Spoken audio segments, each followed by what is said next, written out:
Bonjour à toutes et bonjour à tous. Je présume que vous êtes en train d'entrer dans la salle, si tout fonctionne bien. Donc, je vous souhaite la bienvenue pour ce webinaire estival. Si voilà, il y en a qui commencent à marquer des petits mots dans le chat, les familiers, ça me permet de savoir qu'a priori tout marche bien, que le son est bon et l'image aussi.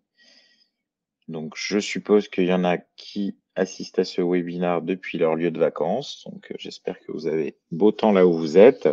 Donc, l'idée de ce webinaire, c'était une reprise de ce que j'ai pu présenter à Numanima fin juin à Paris. À savoir une présentation sur la prise de rendez-vous en ligne sous forme de quelques chiffres, mais aussi de témoignages. Dans l'idée, donc ce Numanima-là, c'était de présenter des solutions numériques. Donc Numanima, hein, pour rappel, c'est l'événement de l'e-santé organisé par VetIntech, l'association de l'e-santé animale. Et donc, voilà, au milieu d'autres solutions qui ont été présentées, moi, j'avais souhaité parler de l'usage de la prise de rendez-vous en ligne tel que je le vis. Pour, petit rappel, même si j'ai vu les noms des présents, il y en a pas mal qui me connaissent. Donc je suis Grégory Santaner. J'ai plusieurs activités, en particulier, l'activité de Veto Network, donc qui est ce pourquoi on se voit aujourd'hui. Bonjour Isabelle, bonjour Philippe aussi. Je suis également, après 18 ans de pratique, je suis associé et uniquement manager désormais dans 2 cliniques en Bretagne depuis 2017 au sein d'Anicoun Vétérinaire. Et puis j'ai d'autres activités qui n'ont pas forcément, d'intérêt pour aujourd'hui. Pour ce qui est de Veto Network, qui est le sujet principal, je vous mettrai les petits mots dans le chat et donc je commence en vous mettant un lien pour accéder, à toutes les ressources, que ce soit, les communications sur les réseaux sociaux. Vous avez également, les replays des derniers webinars, hein, en général. C'est l'occasion de vous en parler un petit peu avant de commencer. J'envoie un message à tous les inscrits. Si une autre fois vous devez ne pas pouvoir assister, j'envoie à tous les inscrits un message avec le lien vers le replay qui est sur la chaîne YouTube. Donc, vous pouvez aussi vous abonner à la chaîne YouTube. Ça vous permet d'être sûr de ne pas manquer de webinaires si ces sujets-là autour du numérique et de la santé animale vous intéressent. Vous pouvez également suivre Veto Network sur LinkedIn ou me suivre sur LinkedIn. J'essaye d'y apporter diverses choses.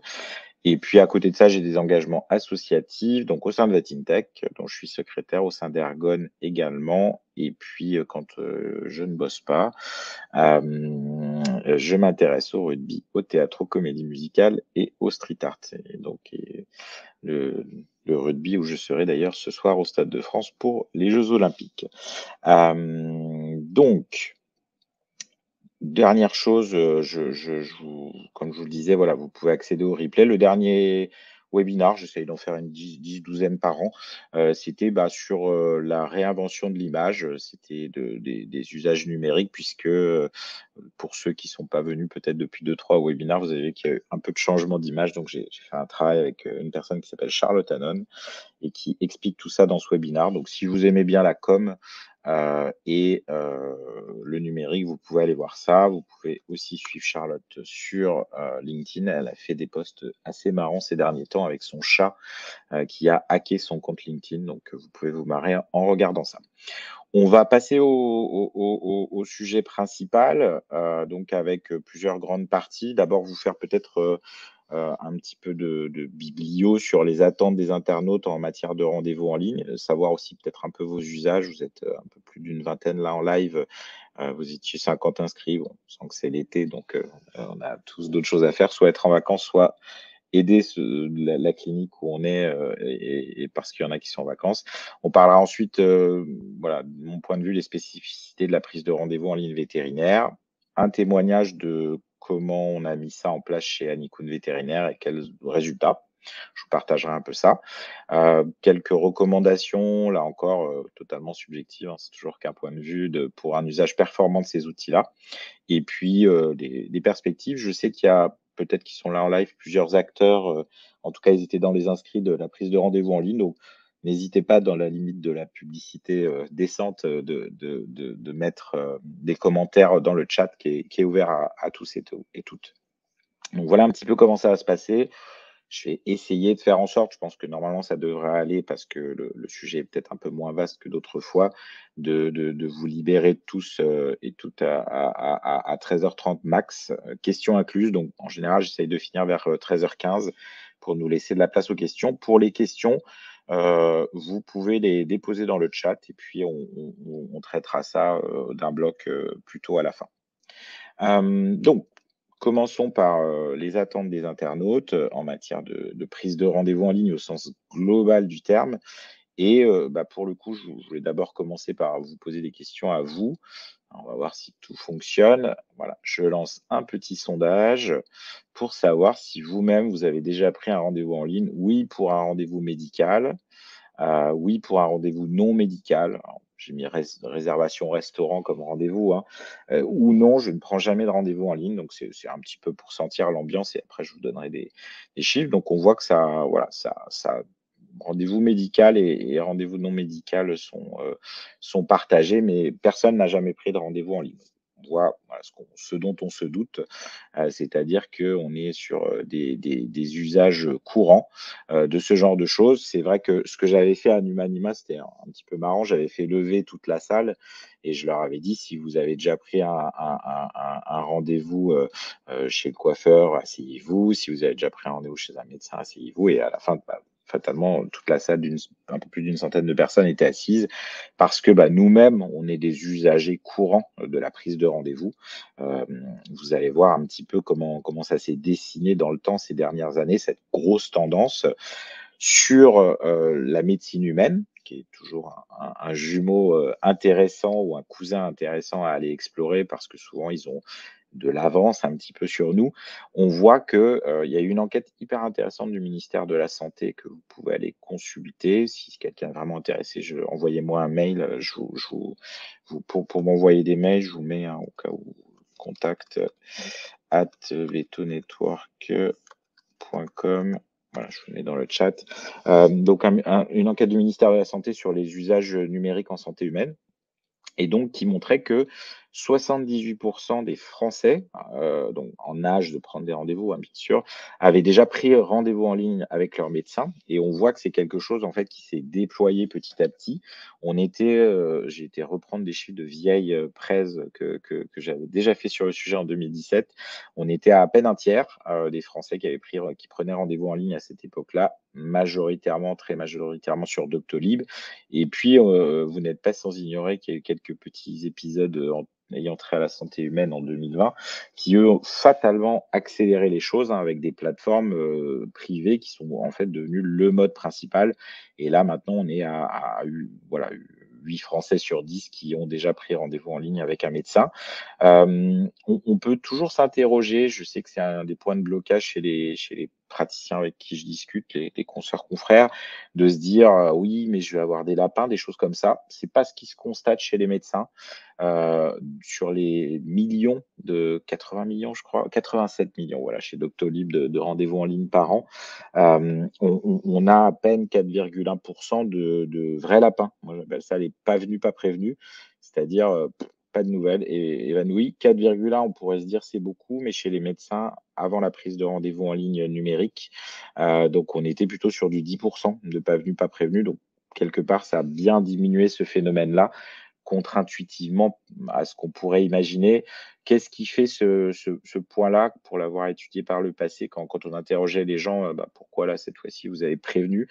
Ils ont vraiment des facilités, hein. Vous êtes tous usagers, je suppose, il y a des facilités pour utiliser, le report de consultation puisqu'on a un message où on nous dit surtout, «Le temps du médecin est précieux, si vous ne pouvez pas venir, prévenez».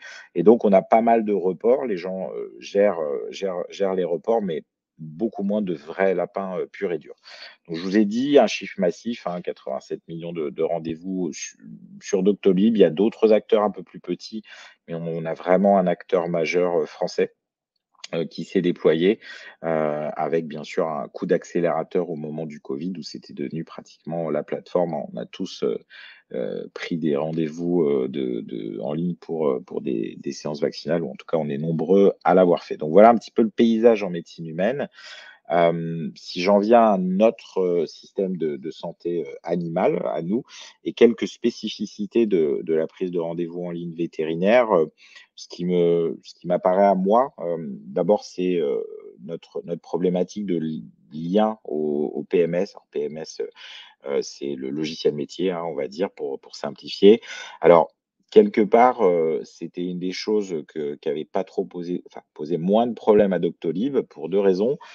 D'abord, ils ont créé eux-mêmes un logiciel métier, donc c'était facile de s'interfacer avec, leurs propres solutions, et sinon il y a un petit peu moins de solutions diverses en médecine humaine, c'est un peu plus concentré. Les autres éléments de contexte, pour moi, c'est, voilà, le niveau de digitalisation de la profession qui est, j'ai mis faible. Bon, c'est un peu hard, mais c'est pas faux. Et donc, bah, du coup, une adoption, on va en reparler après, hein, je vous donnerai quelques chiffres, qui est en deçà de ce qu'on pourrait attendre.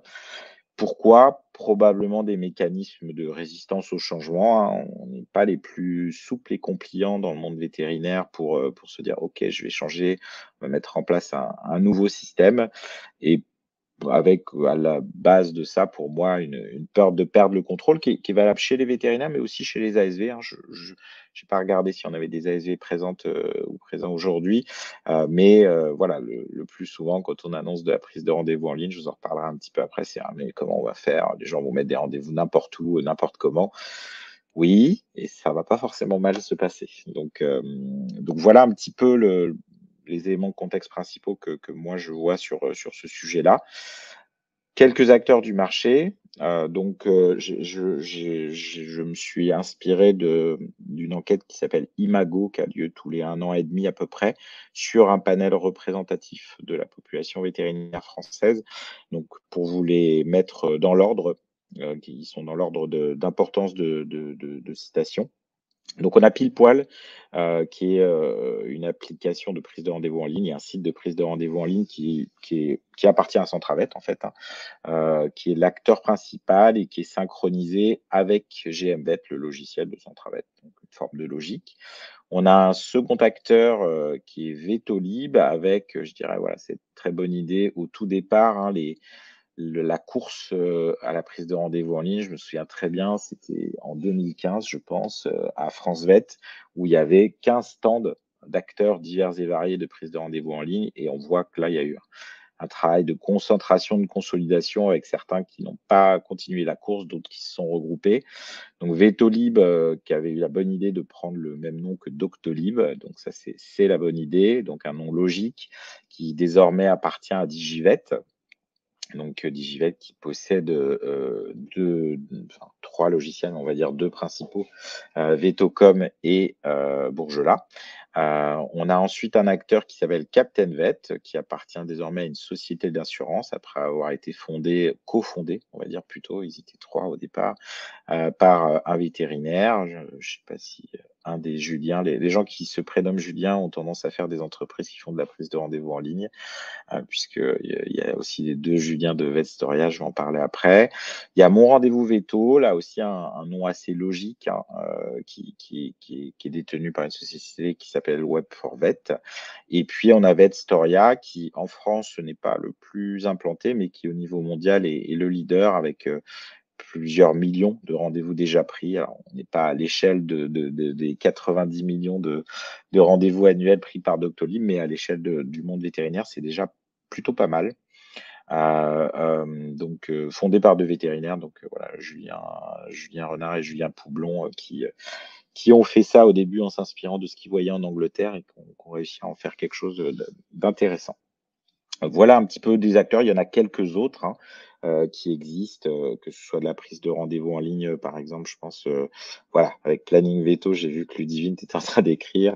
Donc il y a aussi, voilà, des acteurs, bah, qui sont liés au logiciel, donc fatalement qui apparaissent pas dans les 5 acteurs principaux du marché, puisque c'est dépendant de la part de marché, logiciel.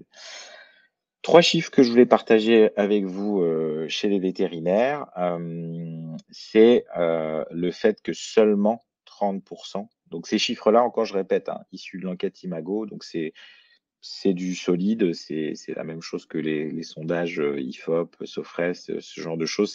C'est tangible comme chiffre et ça correspond aussi à ce qu'on peut voir sur le terrain.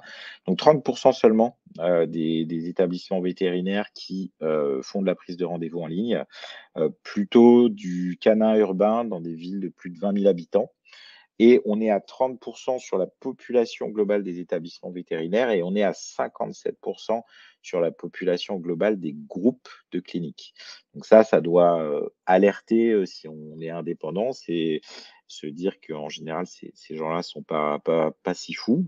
Ils ont tous mis en général dans leur stratégie que le digital peut avoir son importance et donc vous imaginez bien que si le tout venant est à 30 et à 57 chez les groupes, bah, chez les vétérinaires, indépendants, on est fatalement à moins. Ce qui est plus, inquiétant, c'est peut-être pas le bon mot, mais ce qui me réjouit pas, moi, en tant que tenant d'une digitalisation plus active de la profession, c'est que, donc on a 30 qui font enfin, qui ont mis en place de la prise de rendez-vous en ligne. Ça veut pas dire après qu'il y a un usage, vraiment à fond les ballons. C'est même souvent loin d'être le cas, même si j'ai pas de chiffres tangibles pour ça. Mais après, ce qui est intéressant, c'est que, sur ceux qui ne font pas de prise de rendez-vous en ligne, il y en a seulement 1/6, donc sur les 70 qui n'en font pas, il y en a, seulement, 1/6 qui se disent: «Ouais, dans l'année qui vient, je vais mettre en place la prise de rendez-vous en ligne», ce qui est pas foufou. Donc ça veut dire qu'on se retrouve à de toute façon, des chiffres, très inférieurs à ce qu'on peut voir en médecine humaine où, on a un grand nombre de médecins qui proposent ça et surtout un grand nombre de Français qui utilisent ça. J'ai pas connaissance de sondages qui demandent, aux Français propriétaires d'animaux dans quelle proportion ils ont pris rendez-vous en ligne chez leur vétérinaire. Et pour autant, dans toujours ce sondage Imago auprès de cette population représentative de vétérinaires français, il y en a 67 qui estiment que la prise de rendez-vous en ligne peut participer à fidéliser des clients. Donc on a toujours comment dire? Ce hiatus, avec des vétérinaires qui disent: «Oui, oui, ça pourrait être pas mal en fait, ces solutions-là», mais qui ne les mettent pas en place pour autant. Donc quand je parlais de résistance au changement, on est sur ce genre de choses. Donc je vais passer à cette troisième partie qui est plus du témoignage. Je vais vous exposer quelques chiffres. C'était pas inintéressant même pour moi parce que pour préparer, j'ai dû me replonger un peu dans où on en était et d'où on était parti. Donc je voulais partager un peu ça. C'est une évolution sur 6 ans, avec des débuts, d'abord en douceur. On a 2 sites, hein, chez Anicot Vétérinaire, un à l'Armor-Plage, un autre à Pleumeur. Et on a fait d'abord ça à l'Armor-Plage, qui était le site le plus petit avec un peu moins d'activité. Le but, c'était, de mettre en place ça doucement, en fait. Alors, on pourrait se dire: «Bah, oui, mais il faut aller plus vite et cetera». Il y a des fois, quand il y a des changements majeurs qui touchent à des choses un peu sensibles au niveau psychologique pour l'équipe, c'est plutôt pas mal d'y aller doucement, en mode test, pour voir si tout fonctionne bien. Donc comment dire? La solution qu'on utilise chez nous, c'est Vetstoria, qui est liée à Bourgelat, qu'on utilise également.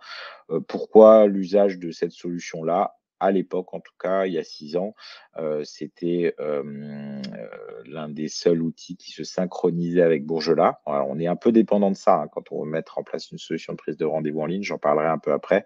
Il faut un petit peu analyser qu'est-ce qu'on peut faire et avec qui on peut le faire.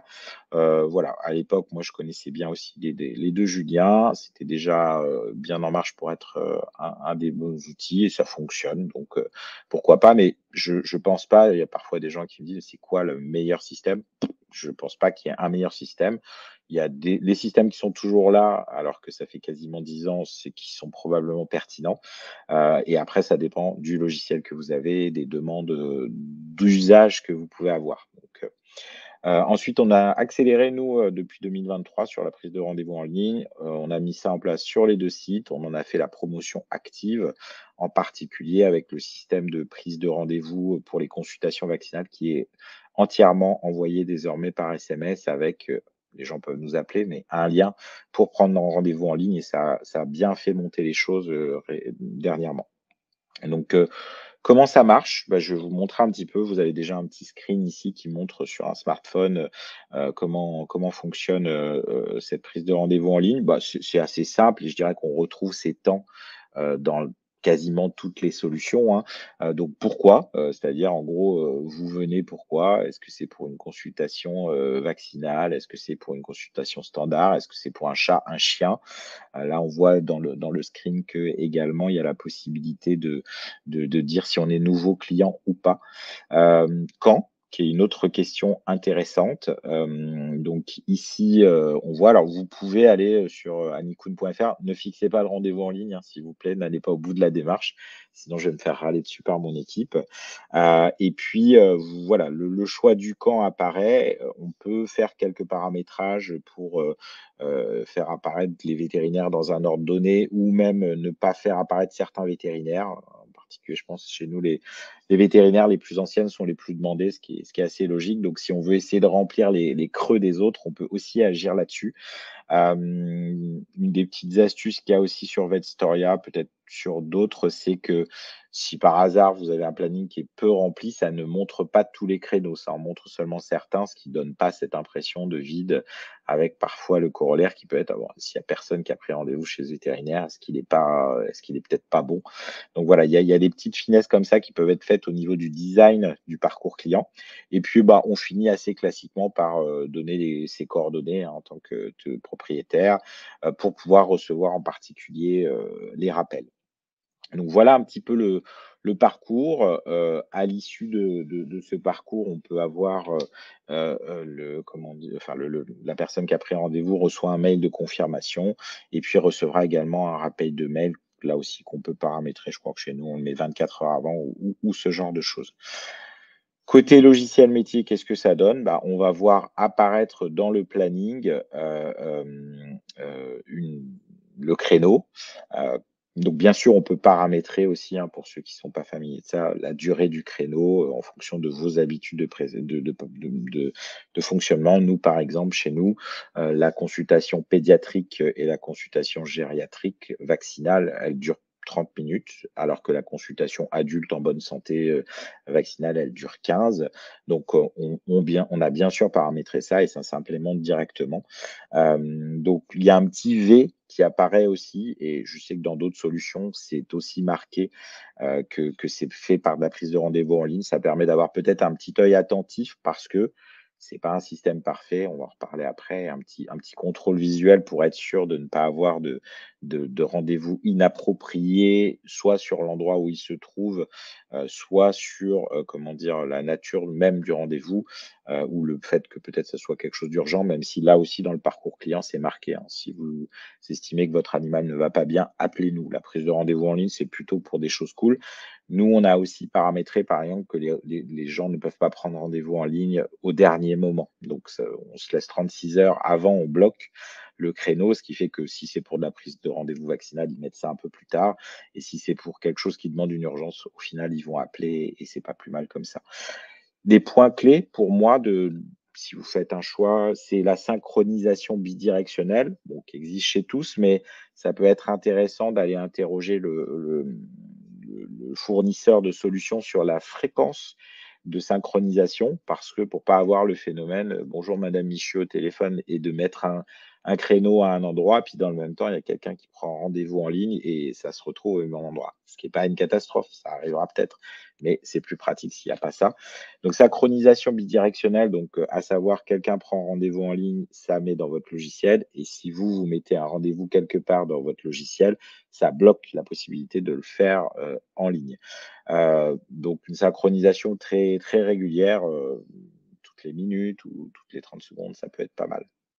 Heu, que les éléments principaux apparaissent, hein, on voit là aussi, on peut nous paramétrer qu'est-ce qui apparaît. Est-ce que c'est une consultation? Est-ce que c'est un chat, un chien? Les motifs, l'âge, donc ce qui nous permet d'avoir des informations intéressantes et puis même si, dans les différentes solutions que j'ai pu voir, c'est le rapprochement est parfois, imparfait. C'est-à-dire la capacité, bah, si c'est madame Michu avec le bon numéro de téléphone, la bonne identification de l'animal, d'aller retrouver carrément la fiche et d'afficher la fiche plutôt que d'avoir nous à retrouver la fiche, ça fait gagner du temps. Parfois, ces rapprochements marchent pas, en particulier, voilà, si la personne, a changé de numéro de téléphone, si tous les paramètres ne sont pas parfaitement OK, ça fait pas le rapprochement. Ce qui est pas très grave, encore une fois, hein, mais ça nous fait gagner du temps quand le rapprochement est bien fait. Quelques chiffres chez nous. Donc, comme je vous ai dit, j'ai fait un peu de recherche pour vous partager ça. Chez nous, donc j'ai fait ça sur les 6 premiers mois de l'année. On a 31 des consultations vaccinales qui sont prises via la prise de rendez-vous en ligne. C'est pas mal et c'est en augmentation assez nette depuis qu'on fait les SMS, hein, puisqu'on est passé de 11 en 2022, quand on faisait pas les SMS, à 31. Pour autant, moi, je m'attendais un petit peu plus, pour tout dire. On voit que ça monte, hein, et que globalement, les gens qui sont usagés une fois, ils reviennent et trouvent ça, enfin, pratique. On a, plus de la moitié des rendez-vous qui sont pris hors de nos horaires d'ouverture. Donc ça, c'est vraiment un outil précieux. Ça fait partie des arguments à avancer à l'équipe, hein.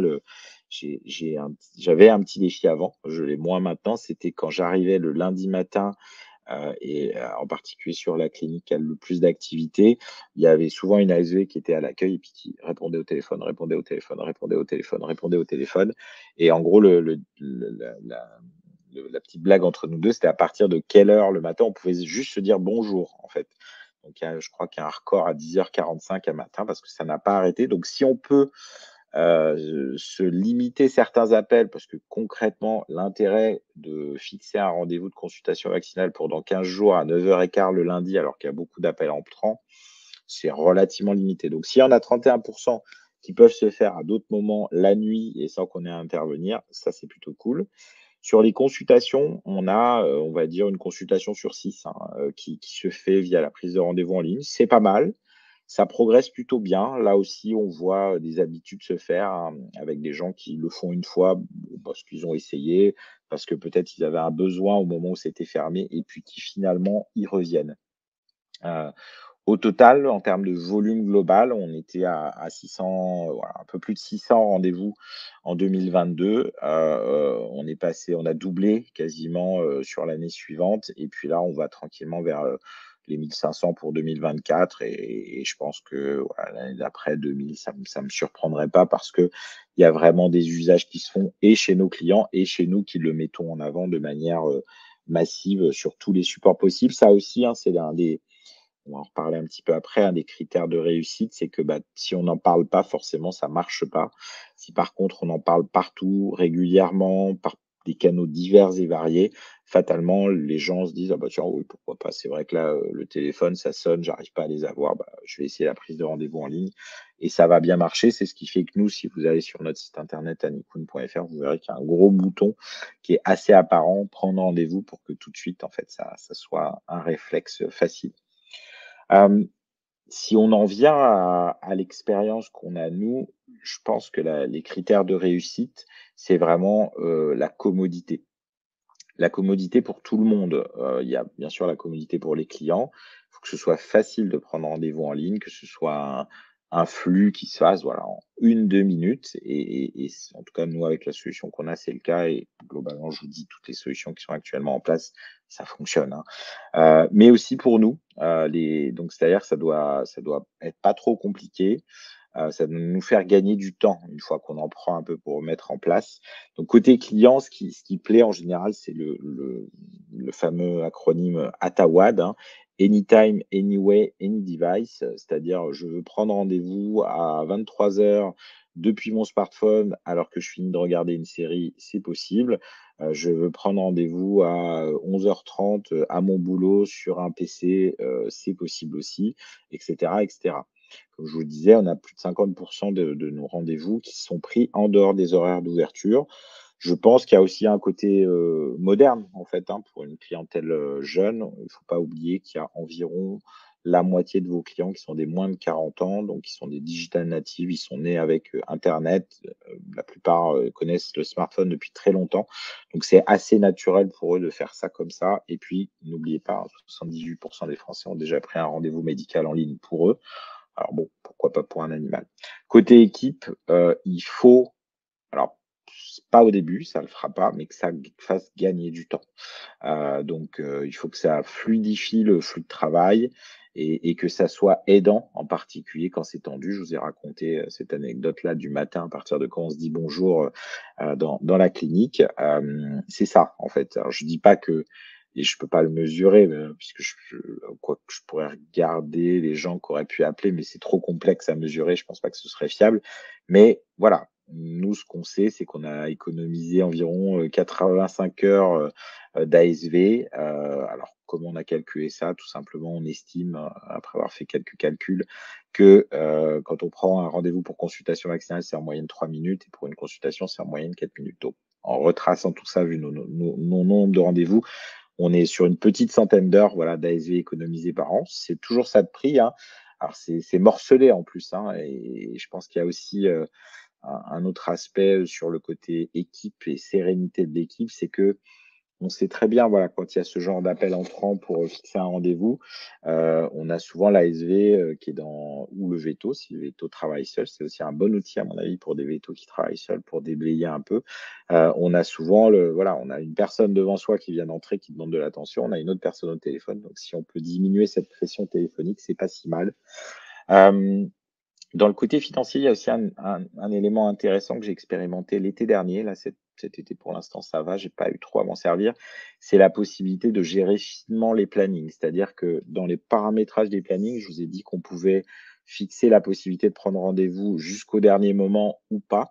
Bah, là, nous, par exemple, l'année dernière, quand ça a commencé à charger, les consultations vaccinales, je les ai décalées à une semaine plus tard pour nous donner du mou, et les consultations normales, je pense même que j'ai décalé à 3 jours pour quelque part, on peut réguler, est-ce qu'on ouvre les vannes fort ou pas fort sur la prise de rendez-vous en ligne? Parce que, bah, nous, voilà, je vous ai dit, ça représente une consultation sur 6 et 1/3 des vaccins, on va dire. Donc fatalement, sur cette partie-là, on peut réguler si on laisse rentrer vite ou pas vite, les choses. Donc un autre point sur le côté financier, je vais détailler un peu après pour être transparent par rapport à la solution qu'on utilise, c'est un service qui coûte «moins» entre guillemets si on s'en sert. Ce que je veux dire par là, c'est que vous avez souvent des coûts fixes, pour la mise en place de ce service-là. Donc si c'est pour avoir 3 rendez-vous par semaine, c'est probablement pas une bonne idée. Donc n'y allez pas si c'est pour faire ça timidement. Allez-y si c'est pour faire ça le plus à fond possible. Hem Si ensuite je dois me retourner, donc voilà, nous on y trouve des avantages, hein, sinon on aurait arrêté au bout de 6 ans. Il y a en plus maintenant c'est vraiment totalement intégré dans voilà, dans l'équipe, si je disais: «Demain on arrête les rendez-vous en ligne», ils disaient: «Mais non, on veut conserver ça». Voilà, les limites, la synchronisation parfois imparfaite, on n'est pas encore sur un flux, qui ne demande plus aucun regard humain. Faut jeter un petit œil, voilà, le classique c'est, la personne qui n'a pas lu, enfin qui n'a pas conscience de l'urgence de la situation quand elle nous marque, une prise de rendez-vous, pour une chienne, de 12 ans non stérilisée qui boit beaucoup. Voilà, pour les vétérinaires praticiens, vous me voyez venir avec une infection de l'utérus. Pour les autres, sachez qu'en gros, ça ne se règle pas en une demi heure en général, et parfois même ça nécessite de passer en chirurgie derrière, ou en tout cas des examens complémentaires. Donc voilà, typiquement, c'est là où je dirais que le numérique est le plus fort, c'est un bon bout du travail déblayé par le numérique et puis un petit coup de regard humain, pour se dire: «OK, celui-là, il est bien en place, c'est super, ça m'a fait gagner du temps», et ça prend 10 secondes, ou 15 secondes, ou: «Ah, celui-là, il coince», mais ça va être un tous les, je sais pas combien de rendez-vous, mais pas si souvent que ça. C'est du travail d'équipe. Au niveau du coût, nous, la formule qu'on a chez Vetsoria, c'est pour un nombre d'agendas, donc 99 € pour 10 agendas, et en plus, nous, on a un surcoût sur le fait d'être, avec 2 sites. Voilà, donc au final, si on ramène ça au nombre de rendez-vous pris, on est sur 1 € grosso modo, par rendez-vous qui est en coût, Vetstoria. Hem, pour l'instant, vu le temps que ça fait économiser, c'est ISO, on va dire, donc il y a pas d'effet. Donc ça veut dire que plus, par contre, le jour où on sera à 2 000, peut-être 3 000 rendez-vous, à ce moment-là, bah, on aura, voilà, un coût diminué. Je sais que certains collègues, arrivent à mettre même de la prise de rendez-vous pour d'autres types de rendez-vous. Je pense aux chirurgies, je pense aux contrôles, mais chez nous, on se tâte un peu. Peut-être pour les contrôles post-op, on pourrait l'envisager. Ce à quoi il faut faire attention, et nous, pareil, on a tâtonné un peu au début, c'est ce qui peut parfois générer des malentendus. On a eu une fois, 2 fois même, et après on a corrigé, on a mis un petit texte, disclaimer, des gens qui avaient pris consultation pour juste une coupe de griffe. Alors déjà, ça nous bloquait une demi heure, c'est long pour une coupe de griffe et ensuite, bah, voilà, la personne était surprise de pouvoir être facturée d'une consultation alors que, il y a ce genre de choses. Donc on a mis un petit texte, qui explique les choses et qui évite, des malentendus. Donc là aussi, hein, c'est du test and learn, à vous de voir, hein. S'il y a des questions surtout, n'hésitez pas, on y reviendra après là d'ici une petite dizaine de minutes, mais si vous en avez déjà en stock, à ce moment-là, parce que c'est vrai que je parle, je vous vois présent parce que je vois le nombre de participants qui monte légèrement, certains nous ont rejoints. Donc pour ceux qui sont arrivés en cours de route, hein, il y aura un replay, vous recevrez un email dans les jours qui viennent, pour vous prévenir de la disponibilité du replay. Les recommandations pour un usage performant, j'y suis bon, d'abord, c'est que mon avis à moi et j'y suis venu, il y a déjà, voilà, une recommandation, bah, déjà d'avoir un usage, en fait, hein, tout court. Moi, en revenant sur le sujet et en retravaillant là pour cette présentation, enfin, je ne comprends pas, ma profession. On a, voilà, on a un flux où on sait que ou on sait pas, mais en tout cas, sachez que, on a 30 de nouveaux clients tous les ans. Alors, tout le monde dit: «Mais non, moi, j'ai pas 30 de nouveaux clients». Je vous garantis que quand on fait des analyses de structure de clientèle, allez, on va dire entre 25 et 35. Donc ça veut dire qu'on a tous les ans des nouvelles personnes. On a 60 quasiment 7 vétos sur 10 qui pensent que les rendez-vous en ligne peuvent attirer des nouveaux clients et pourtant, il y a que 30 d'usage. Alors que nous-mêmes, on est, probablement comme les autres Français, donc on est 8 sur 10 à prendre des rendez-vous en ligne médicaux.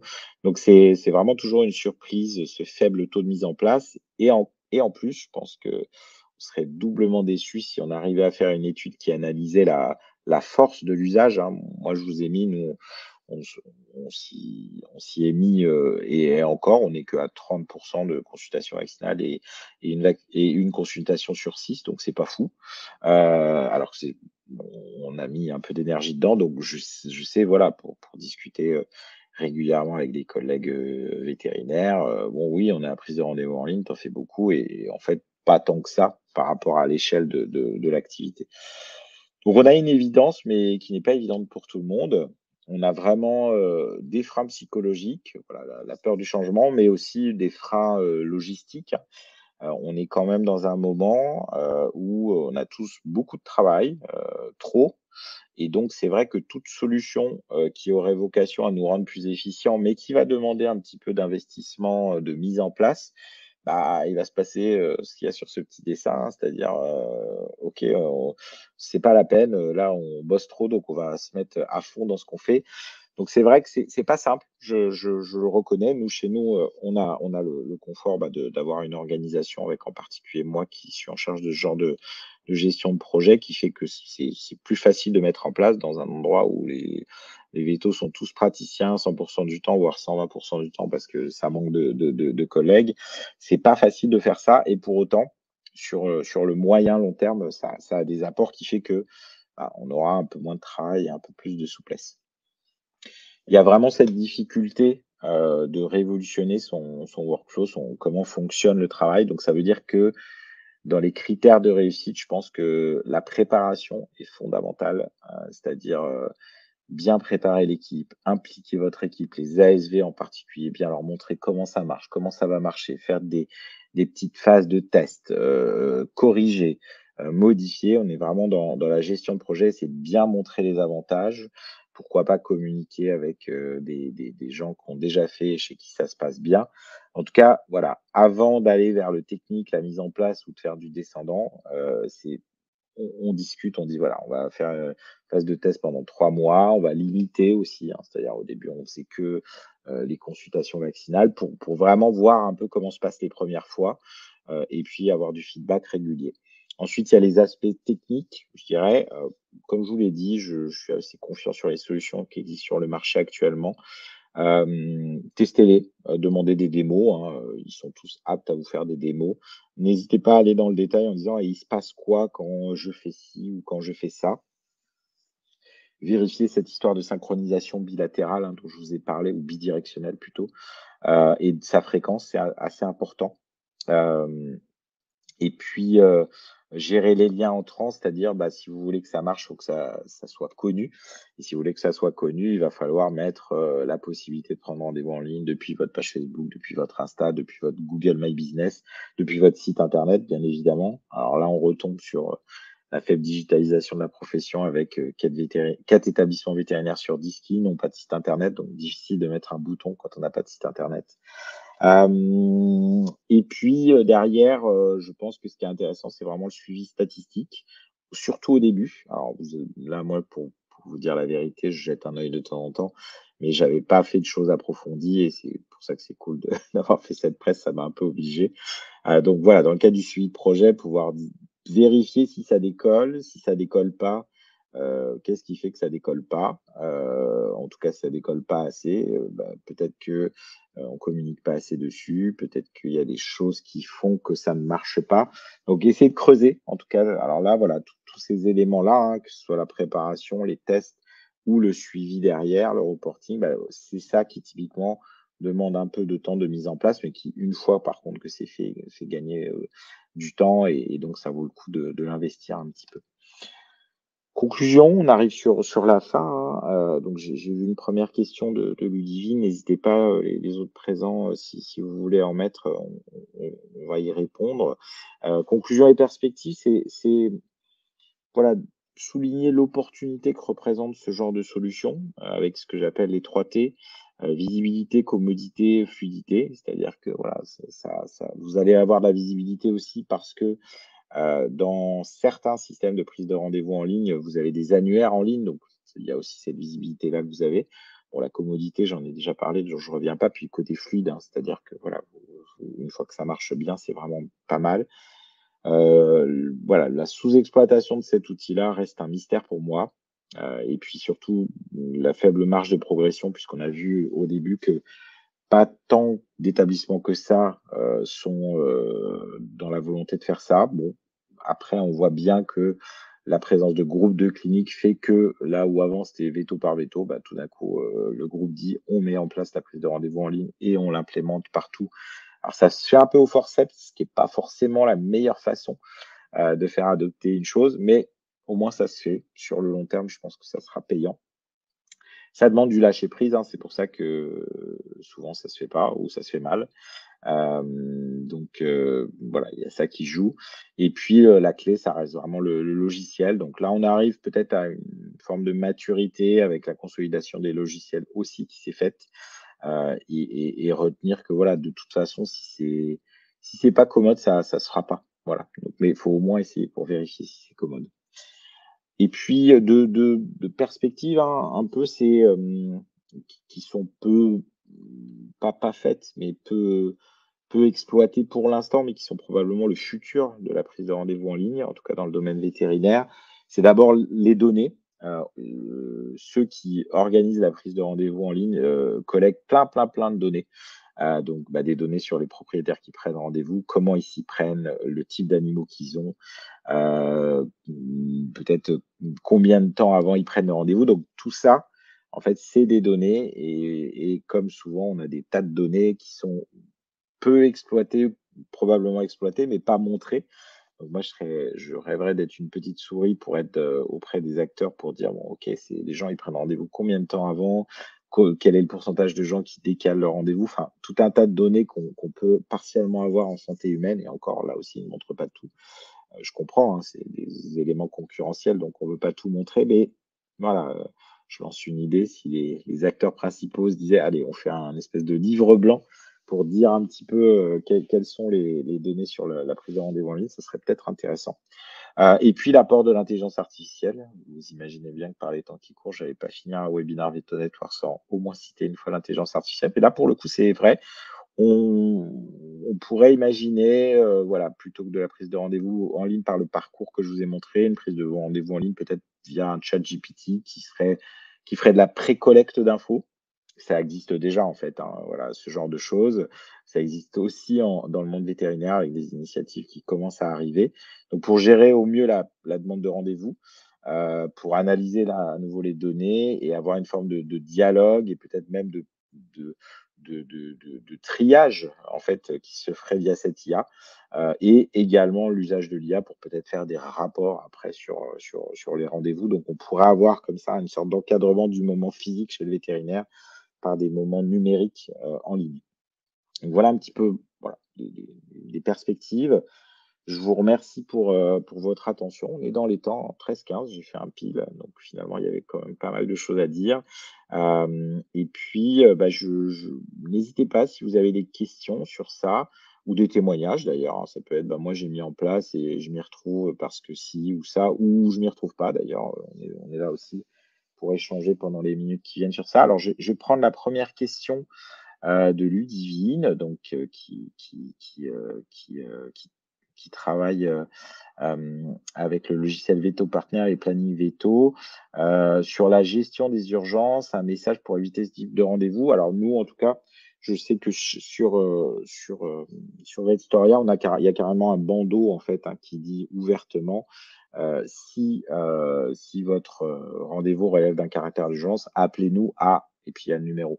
Parce qu'effectivement, c'est le risque. Tu peux aussi, paramétrer ça en empêchant le rendez-vous. C'est-à-dire que nous, je te dis, je crois qu'en ce moment, on est sur du 18 heures avant. En gros, c'est pour éviter que quelqu'un prenne un rendez-vous du matin pour l'après-midi ou du soir ou la nuit, une fois qu'on est fermé pour le matin. Donc ce qui veut dire que quelqu'un qui, dans notre système à nous, arriverait, par exemple, là, maintenant, tu vois, à 13 heures et qui voudrait prendre un rendez-vous pour cet après-midi parce qu'il sent que son animal ne va pas bien, bah, c'est simple, il y aurait pas de credo. Et là, dans ce cadre-là, c'est une des choses que j'aime bien dans Vetstoria. Encore une fois, je n'ai pas de lien d'intérêt, c'est pas pour faire de la pub, mais on peut assez finement paramétrer les choses. Et là, il y aurait en fait un message qui dirait tout simplement, bah, il n'y a pas de rendez-vous disponible à la prise de rendez-vous en ligne, mais si vous avez vraiment besoin d'un rendez-vous, appelez-nous. Donc c'est toujours pareil, on redirige sur le facteur humain qui va être capable de gérer les choses dans le cadre de l'urgence, quoi. Voilà pour cette question-là. Je ne sais pas si vous avez d'autres questions qui surviennent. J'en profite pour vous dire que vous pouvez vous abonner à la newsletter de Veto Network. Ça vous permettra de pas manquer les prochains webinars. Le prochain sera fin août de mémoire. J'ai plus en tête par cœur la date, mais je vais la retrouver pour vous la donner si vous voulez au moins déjà bloquer, si le sujet qui va être traité vous intéresse. Vous allez voir que c'est un sujet, heu «marrant» entre guillemets. Donc ça sera, bah, le jeudi, 22 août, sur le temps du midi, hein, qui est un peu le créneau typique, que j'utilise. Donc ça sera en duo, ce sera en duo avec Marie Cibot, avec qui est la fondatrice de Solam, dont vous avez peut-être déjà entendu parler, qui est une société qui se consacre à l'accompagnement de la fin de la vie des animaux familiers. Donc on est associés au sein de Solam. Donc le duo, numérique qu'on va composer le jeudi 22 août, sur le temps du midi, aura pour but de vous présenter en fait, bah, les technologies, qu'on utilise dans le cadre de cette société. Alors il y a rien de super révolutionnaire, mais vous verrez que, le flux de travail, même dans le cadre d'une activité comme ça, accompagnement de la fin de vie, Marie vous présentera ce qu'elle fait avec Solam. Vous verrez que c'est assez intéressant et fascinant. Et donc, comment on a numérisé ces choses-là avec l'usage d'outils de prise de rendez-vous en ligne aussi d'ailleurs, hein, l'usage d'outils d'intelligence artificielle pour éditer des rapports, ce genre de choses. Donc, si le sujet de l'accompagnement de la fin de vie et sa digitalisation, en tout cas avec traité avec des outils digitaux vous intéresse, soyez vigilants, on va communiquer sur ça tranquillement. Là, on sait qu'il y a pas mal de monde en vacances, donc on s'y mettra tranquillement. Je vois, Ludivine, que effectivement, voilà, bon, je pense que tu es aux premières loges pour constater ça, c'est-à-dire le côté peur qui limite l'envie d'utilisation du service. Et voilà, c'est, je dirais qu'un des tropismes enfin pas des tropismes, des façons de fonctionner de notre profession qui est encore conservateur, même si ça devient comme ça. Philippe, tu nous dis un commentaire dans le domaine de la restauration. Et si j'ai bien suivi, tu es bien placé pour connaître le sujet avec ta fille qui a ouvert restaurant à La Rochelle, n'hésite pas à faire la pub dans le chat s'il y en a qui vont à La Rochelle cet été. Ouais, il devient très difficile de se développer sans ce type d'outil. Bonne question. Est-ce que c'est difficile de se développer sans ce type d'outil pour les vétos?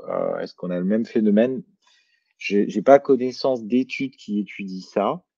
Je sais que moi, en 2022, j'avais fait une étude auprès des clients en demandant s'il y a la prise de rendez-vous en ligne, est-ce que ça vous incite plus à aller chez le véto? Et on avait un décalage, effectivement vers les réponses oui. Donc on avait une population plutôt des personnes, de moins de 35 ans en fait, hein, qui effectivement avaient vocation à ça. Je pense qu'on a vraiment, quelqu'un qui lancerait une activité vétérinaire aujourd'hui, se priver de ce genre d'outils, ça me paraît très curieux, on va dire, parce que quelque part, quand on se lance, c'est qu'on a envie d'avoir des nouveaux clients et typiquement, voilà, sans faire de caricature, la personne de 35 ans, il est 22:00, qui couine un peu ou vient de faire une diarrhée, il se dit: «Ah, il me faut un rendez-vous en ligne, il me faut un rendez-vous chez le véto, mais demain matin, ça va être la course pour le boulot» et cetera, tout ça.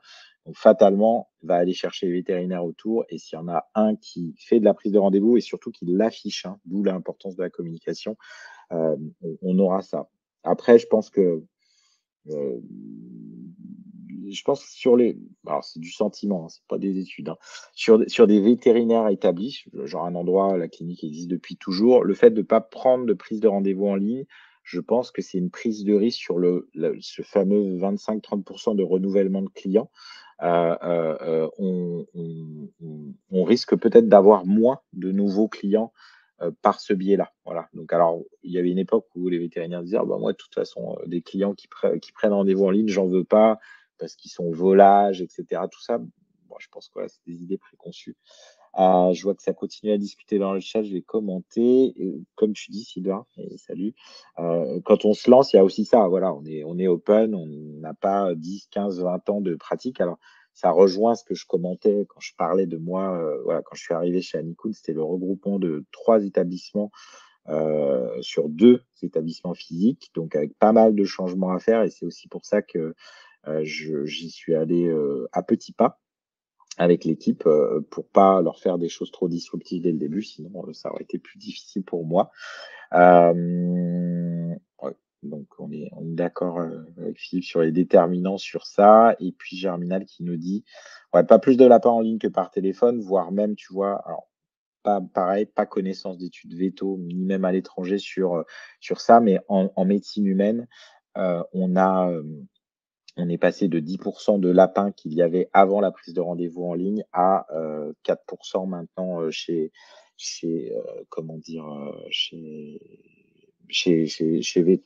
Doctolib. Je sais que ça a dû réaugmenter un peu quand même, tu vois? Alors peut-être les gens ont repris leurs mauvaises habitudes, en physique, mais en ligne parce que, à un moment, ils annonçaient en 2017 même 2 chez Doctolib. Ils disaient qu'ils divisaient par 5 le nombre de lapins, et donc là, on a 4,1 sur la dernière grosse série.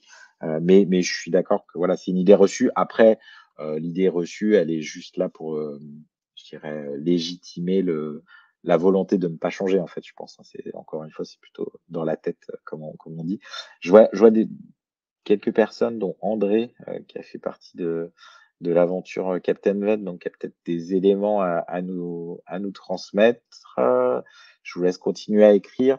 Je remets, dans le chat, des éléments, voilà, si vous voulez aller choper les replays et puis toutes les ressources Veto Network pour ceux qui sont arrivés en cours de route. Pendant ce temps, ça laisse le temps à ceux qui sont en train de nous écrire des petits mots, de nous en dire plus. Alors c'est vrai que pour ceux qui suivent, sur le mobile, c'est moins facile de taper tout en suivant. Alors, bonjour André, on vient de développer l'empreinte bancaire, voilà. Alors très intéressant et merci effectivement de le dire. Je l'ai vu passer, alors je l'ai pas implémenté, j'ai pas encore testé. Je sais que Vetstoria le fait à l'étranger aussi. C'est-à-dire ce que vous avez peut-être déjà constaté au restaurant pour, certains et certaines, c'est-à-dire, bah, c'est rare maintenant qu'on puisse prendre rendez-vous, enfin, c'est de plus en plus rare, on va dire, hein. J'ai pas de chiffre dessus, mais je pourrais chercher, ça pourrait être intéressant. Il y a beaucoup de restaurants où voilà, on prend rendez-vous au restaurant, on laisse une empreinte bancaire et si on fait un lapin dans un délai de non décent, on va dire, qui ne permet pas au restaurateur de se retourner, on est facturé de tout ou partie et je trouve ça vraiment intéressant, de mettre ça, en place. Je suis pas surpris qu'il y ait des demandes de cliniques. On est dans un monde où nos plannings sont très serrés et c'est vrai que, indépendamment de l'aspect même financier, c'est très frustrant de parfois refuser des animaux. On est là pour soigner les animaux et puis quand on se prend un lapin qui fait sauter une demi heure, on pense tous tout de suite à celui à qui on a dit non 2 heures avant, alors qu'on aurait pu le recevoir. Et effectivement, voilà, après c'est toujours pareil, je pense que c'est un outil intéressant. On a toujours, la fluidité, alors c'est encore un autre sujet, peut-être une autre idée de webinar, hein, je vois par exemple, là, cette empreinte bancaire, je pense que c'est important que ce soit fluide et facile à gérer, parce que là, nous, on utilise, pour des paiements, par exemple Alma, et pour des paiements plusieurs fois et ça marche très bien, hein, il y a pas de problème, les gens sont très contents de ça. Mais c'est assez frustrant, de voilà, de devoir faire du pointage compta, donc on retrouve la notion de lien avec le logiciel métier. Il faudrait que ce soit un système où voilà, les gens déposent l'empreinte bancaire et s'ils payent, enfin s'ils sont facturés qu'il y ait pas à refaire des des précisions. Donc, bah, merci en tout cas pour la précision et on voit que ce domaine-là est en évolution, avec des nouveaux services. Il y avait eu aussi, hein, au moment alors pour l'instant, on est en stand-by sur ce sujet-là, mais la prise de rendez-vous en ligne pour de la téléconsultation qui avait fait un petit boom pendant la période, covid et aussi pendant le fait par le fait qu'on avait une expérimentation de la télémédecine qui était en cours. C'est plus le cas maintenant.